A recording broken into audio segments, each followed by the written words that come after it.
I am Nick Shell, a certified Enneagram coach. This series is about how I, as a 6, can look like the other numbers, because that's how Enneagram works. We're all 9, just depending on the situation we're in, it'll come out. But for the most part, we're probably going to resemble a certain number because that's the number we actually are and how we think. So I guess I'm going to just go ahead and share an embarrassing story here. Am I really embarrassed though? I don't know that I actually am. So here we go. As a 6, how can I look like an 8? Well, let me just say it. A lot of people have thought I'm an 8 because of my intensity level.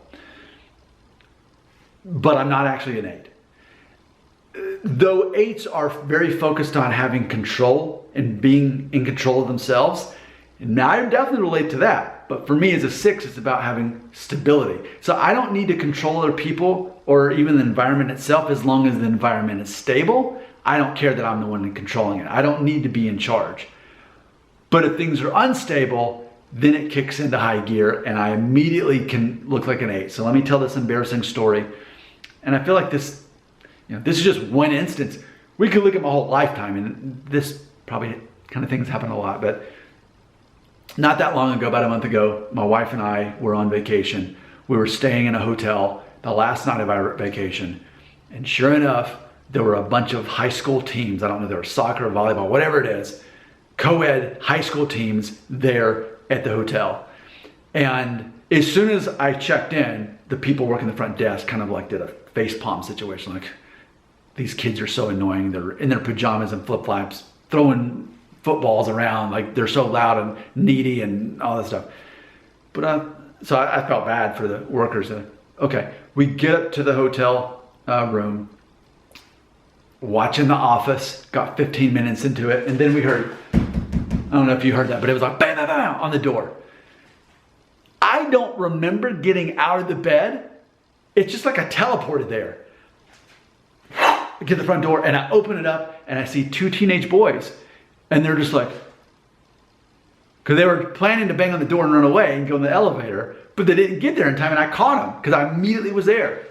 And instinctively, I said, I know that you 2 boys knocked on my door just now. I never want to see either of you ever again. Get out of here, get on the elevator, and leave. That's what I did.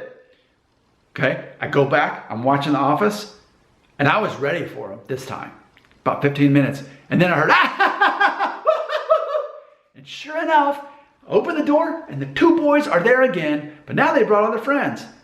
And there were adults there too, like chaperones. To which I said, I just told the 2 of you I don't ever want to see either of you again, and here you are hanging out in front of my door. You all need to leave right now. Get out of here. I don't want to see you again. And one of the chaperones was an adult like my age. They're like, yeah, I heard about the boys knocking on the door. I'm sorry about that. And then right then, a dad that was like chaperone was in the room next to me. He came out and said, is there a problem? I said, yeah, there's a problem. I don't want to see any of you out of here. Get out, leave. I don't want anybody outside of my room. And sure enough, there were no more noises the rest of the night.